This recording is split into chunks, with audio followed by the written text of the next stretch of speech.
Hi viewers, welcome to Khush Prasad creations. ನಾನು ಅಶ್ವಿನಿ ಪ್ರಸಾದ್. ಇವತ್ತು ಇನ್ಸ್ಟೆಂಟಾಗಿ ಮಾಡುವಂತಹ ವೆಜಿಟೇಬಲ್ ರೈಸು ಬೇಗ ಹೇಗೆ ಮಾಡ್ಕೊಳ್ಳೋದು, ಈವ್ನಿಂಗ್ ಸ್ನ್ಯಾಕ್ಸಿಗೆ ತುಂಬ ಚೆನ್ನಾಗಿರುತ್ತೆ. ಹೇಗೆ ದಿಢೀರಾಗಿ ಮಾಡ್ಕೊಳ್ಳೋದು ಅಂತ ತೋರಿಸ್ಕೊಡ್ತಾ ಇದ್ದೀನಿ. ಅದಕ್ಕೆ ಬೇಕಾಗಿರುವಂಥ ಇಂಗ್ರೀಡಿಯೆಂಟ್ಸ್ ನೋಡೋಣ.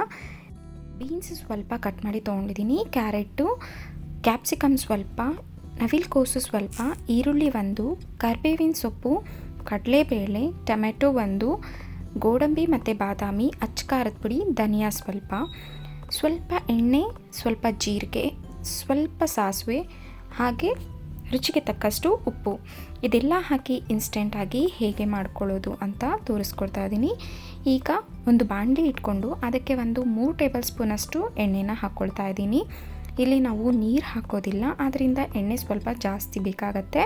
ಎಣ್ಣೆ ಕಾದ ಆದಮೇಲೆ ಇದಕ್ಕೆ ನಾವು ಸಾಸಿವೆ ಹಾಕ್ಕೋಬೇಕಾಗತ್ತೆ. ಸಾಸಿವೆ ಚೆನ್ನಾಗಿ ಎಣ್ಣೆ ಕಾದ ಆದಮೇಲೆ ಹಾಕ್ಕೊಳ್ಳಿ, ಆಗಲೇ ಟೇಸ್ಟು ತುಂಬ ಚೆನ್ನಾಗಿರುತ್ತೆ. ಇಲ್ಲಾಂದರೆ ಹಾಗಾಗಿ ಬಾಯಿಗೆ ಸಿಗ್ತಿರುತ್ತೆ. ಈಗ ನೋಡಿ ಚೆನ್ನಾಗಿ ಚಿಟಪಟ ಅಂತ ಆಗಿದೆ. ಈಗ ಇದಕ್ಕೆ ನಾನು 1 ಟೇಬಲ್ ಸ್ಪೂನಷ್ಟು ಕಡಲೆಬೇಳೆನ ಹಾಕ್ಕೊಳ್ತಾ ಇದ್ದೀನಿ. ಕಡಲೆಬೇಳೆ ಹಾಕೋದ್ರಿಂದ ಟೇಸ್ಟು ತುಂಬ ಚೆನ್ನಾಗಿರುತ್ತೆ, ಅಲ್ಲಲ್ಲಿ ಬಾಯಿಗೆ ಸಣ್ಣದಾಗಿ ಸಿಗ್ತಿರುತ್ತೆ. ಕಡಲೆಬೇಳೆ ಫ್ರೈ ಆದಮೇಲೆ ಈರುಳ್ಳಿನ ಹಾಕ್ಕೊಂಡು ಚೆನ್ನಾಗಿ ಫ್ರೈ ಮಾಡಿಕೊಂಡು ನಂತರ ಟೊಮೆಟೊ, ತರಕಾರಿ ಎಲ್ಲ ಹಾಕಿ ಫ್ರೈ ಮಾಡ್ಕೊಂಡಿದ್ದೀನಿ. ಸ್ವಲ್ಪ ಎಣ್ಣೆಯಲ್ಲಿ ಫ್ರೈ ಆದಮೇಲೆ ಇದಕ್ಕೆ ನಾನು ಪ್ಲೇಟ್ನ ಮುಚ್ಚಿಟ್ಟು ಸಹ ಬೇಯಿಸ್ಕೊಂಡಿದ್ದೀನಿ. ಸ್ವಲ್ಪ ವಿಡಿಯೋ ಸ್ಕಿಪ್ ಆಗಿದೆ, ಅದರಿಂದ ಫಾಸ್ಟಲ್ಲಿಟ್ಟು ಹೇಳ್ತಾ ಇದ್ದೀನಿ. ಇದನ್ನು ಚೆನ್ನಾಗಿ ಪ್ಲೇಟ್ ಮುಚ್ಚಿಟ್ಟು ಒಂದು 5 ಮಿನಿಟ್ಸ್ವರೆಗೂ ಮುಚ್ಚಿಟ್ಟು ಬೇಯಿಸ್ಕೊಂಡಿದ್ದೆ. ಮತ್ತೆ ತೆಗೆದು ಮತ್ತೆ ಕಲಸಿ ಮುಚ್ಚಿಟ್ಟು ಮತ್ತೆ ಒಂದು 5 ನಿಮಿಷ ಚೆನ್ನಾಗಿ ಫ್ರೈ ಮಾಡ್ಕೊಂಡಿದ್ದೀನಿ. ಎಣ್ಣೆಯಲ್ಲಿನೇ ಚೆನ್ನಾಗಿ ಇದೆಲ್ಲ ಫ್ರೈ ಆಗಬೇಕು. ನಿಮಗೆ ಯಾರಿಗಾದರೂ ಎಣ್ಣೆಯಲ್ಲಿ ಫ್ರೈ ಮಾಡ್ಕೊಳ್ಳೋದು ಇಷ್ಟ ಇಲ್ಲ ಅಂದರೆ ನೀವು ಬೇಯಿಸಿನೂ ಹಾಫ್ ಬಾಯ್ಲು ಇಲ್ಲಾಂದರೆ ಫುಲ್ ಬಾಯ್ಲ್ ಮಾಡಿನೂ ಸಹ ಹಾಕ್ಕೋಬೋದು.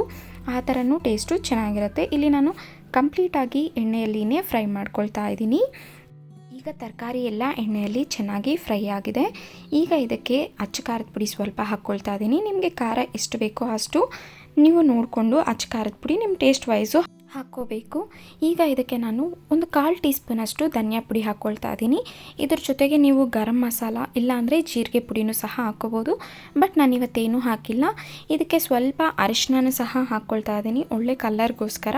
ಇಲ್ಲಿ ಒಂದು ಚಿಟಿಕೆ ಒಂದು 1/4 ಟೀ ಸ್ಪೂನಷ್ಟು ಅರಿಶಿನ ಮಾತ್ರ ಹಾಕ್ಕೊಂಡು ಇದನ್ನು ಮೂರನ್ನು ಚೆನ್ನಾಗಿ ಎಣ್ಣೆಯಲ್ಲಿನೇ ಫ್ರೈ ಮಾಡ್ಕೊಳ್ತಾ ಇದ್ದೀನಿ.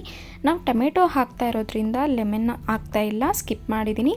ನಿಮಗೆ ಟೊಮೆಟೊ ಹಾಕ್ಕೊಳ್ಳೋಕೆ ಇಷ್ಟ ಇಲ್ಲ ಅನ್ನೋಂಥವ್ರು ಫೈನಲ್ ಆಗಿ ನೀವು ಲೆಮನ್ ಸಹ ಹಾಕ್ಕೊಬೋದು, ತುಂಬ ಚೆನ್ನಾಗಿರುತ್ತೆ. ಬಟ್ ಆಗ ಲೆಮನ್ ರೈಸ್ ಆಗೋಗುತ್ತೆ. ಬಟ್ ಇನ್ಸ್ಟೆಂಟಾಗಿ ಮಾಡ್ಕೊಳ್ಳುವಾಗ ನಿಮ್ಗೆ ಯಾವ ಥರ ಇಷ್ಟ ಆಗುತ್ತೆ, ಟೊಮೆಟೊ ಆದರೆ ಟೊಮೆಟೊ, ಇಲ್ಲ ಅಂತಂದರೆ ನೀವು ಲೆಮನ್ ಸಹ ಹಾಕ್ಕೋಬೋದು.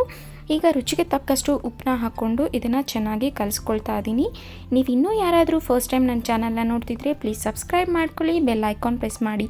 ನೆಕ್ಸ್ಟ್ ನಮ್ಮ ಚಾನಲಿಂದ ಏನೇ ವಿಡಿಯೋ ಬಂದರೂ ಫಸ್ಟ್ ನೋಟಿಫಿಕೇಷನ್ ನಿಮಗೆ ಬರುತ್ತೆ. Thank you for the all subscribers. ಈಗ ಇದು ಎಣ್ಣೆಯಲ್ಲಿನೇ ಚೆನ್ನಾಗಿ ಫ್ರೈ ಮಾಡ್ಕೊಂಡಿದ್ದೀನಿ. ಈಗ ನೋಡಿ ಕಲರ್ಫುಲ್ಲಾಗಿ ಕಾಣಿಸ್ತಿದೆ. ವೆಜಿಟೇಬಲ್ಸ್ ಎಲ್ಲ ಆಯಿಲಲ್ಲಿನೇ ಚೆನ್ನಾಗಿ ಫ್ರೈ ಮಾಡ್ಕೊಂಡಿದ್ದೀನಿ. ಇನ್ಸ್ಟೆಂಟಾಗಿ ಮಾಡ್ಕೊಳ್ಳೋರಂಥ ಈ ರೆಸಿಪಿ ನಿಮಗೆ ಈವ್ನಿಂಗ್ ಸ್ನ್ಯಾಕ್ಸ್ ಆಗಿ ಮಾಡ್ಕೋಬೋದು, ಇಲ್ಲ ಅಂತಂದರೆ ಮಾರ್ನಿಂಗ್ ಬ್ರೇಕ್ಫಾಸ್ಟಿಗೂ ಮಾಡ್ಕೋಬೋದು. ಈಗ ಸ್ವಲ್ಪ ಕೊತ್ತಂಬರಿ ಸೊಪ್ಪು ಹಾಕಿ ಫೈನಲ್ ಆಗಿ ಚೆನ್ನಾಗಿ ಇದನ್ನು ಕಲಿಸ್ಕೊಳ್ತಾ ಇದ್ದೀನಿ. ಇದನ್ನು ಚೆನ್ನಾಗಿ ಕಲಿಸ್ಕೊಂಡು ಆದಮೇಲೆ ಫೈನಲ್ ಆಗಿ ನಾನೇನು ಕಟ್ ಮಾಡಿ ಇಟ್ಕೊಂಡಿದ್ದೆ ಗೋಡಂಬಿ ಮತ್ತು ಬಾದಾಮಿನ ಹಾಕ್ಕೊಳ್ತಾ ಇದ್ದೀನಿ. ಇದು ನಿಮಗೆ ಆಪ್ಷನಲ್ಲು. ನಿಮಗೆ ಇದು ಇಷ್ಟ ಆಗಲ್ಲ ಅನ್ನೋ ಹಾಗಿದ್ದರೆ ನೀವು ಕಡಲೆ ಬೀಜನೂ ಸಹ ಫ್ರೈ ಮಾಡಿ ಫೈನಲ್ ಆಗಿ ಲಾಸ್ಟಲ್ಲಿ ಹಾಕ್ಕೊಳ್ಳಿ, ಅದು ಇನ್ನೂ ಚೆನ್ನಾಗಿ ಟೇಸ್ಟ್ ಕೊಡುತ್ತೆ. ಇದೆಲ್ಲ ಫ್ರೈ ಆದಮೇಲೆ ಈಗ ನಾನು ಮೊದಲೇ ರೈಸ್ ಮಾಡಿ ಇಟ್ಕೊಂಡಿದ್ದೆ. ಈಗ ರೈಸ್ ನಿಮಗೆ ಎಷ್ಟು ಬೇಕೋ ಅಷ್ಟನ್ನು ಹಾಕಿ ಕಲಿಸ್ಕೋಬೋದು. ನಿಮಗೆ ಸ್ವಲ್ಪ ಸ್ಪೈಸಿ ಆಗಿರಬೇಕು ಅಂತಂದರೆ ಕಮ್ಮಿ ಹಾಕ್ಕೊಳ್ಳಿ, ಇಲ್ಲ ಸ್ವಲ್ಪ ಲೈಟ್ ಆಗಿರಬೇಕು ಅಂತ ಅನ್ನೋರಾದರೆ ಸ್ವಲ್ಪ ಅನ್ನ ಜಾಸ್ತಿನೇ ಹಾಕಿ ಚೆನ್ನಾಗಿ ಕಲಿಸ್ಕೋಬೇಕಾಗತ್ತೆ.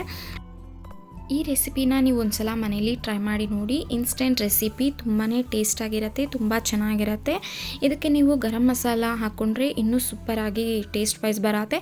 ನಿಮಗೆ ಅಚ್ಚ ಖಾರದ ಪುಡಿ ಇಷ್ಟ ಆಗಲ್ಲ ಅನ್ನೋಂಥವ್ರು ಅಚ್ಚ ಖಾರದ ಪುಡಿ, ಧನಿಯಾ ಪುಡಿನ ಸ್ಕಿಪ್ ಮಾಡಿ ಸಾಂಬಾರು ಪುಡಿನೂ ಸಹ ಹಾಕ್ಕೊಂಡು ಈ ಇನ್ಸ್ಟೆಂಟ್ ರೈಸ್ನ ಟ್ರೈ ಮಾಡ್ಬೋದು, ತುಂಬ ಚೆನ್ನಾಗಿರುತ್ತೆ. ಇದರ ಜೊತೆಗೆ ರಾಯ್ತಾ ಹಾಕ್ಕೊಂಡ್ರೆ ಇನ್ನೂ ಚೆನ್ನಾಗಿರುತ್ತೆ.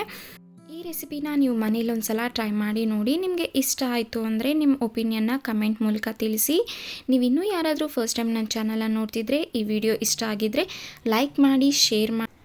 Thank you for watching. Thank you so much for all subscribers.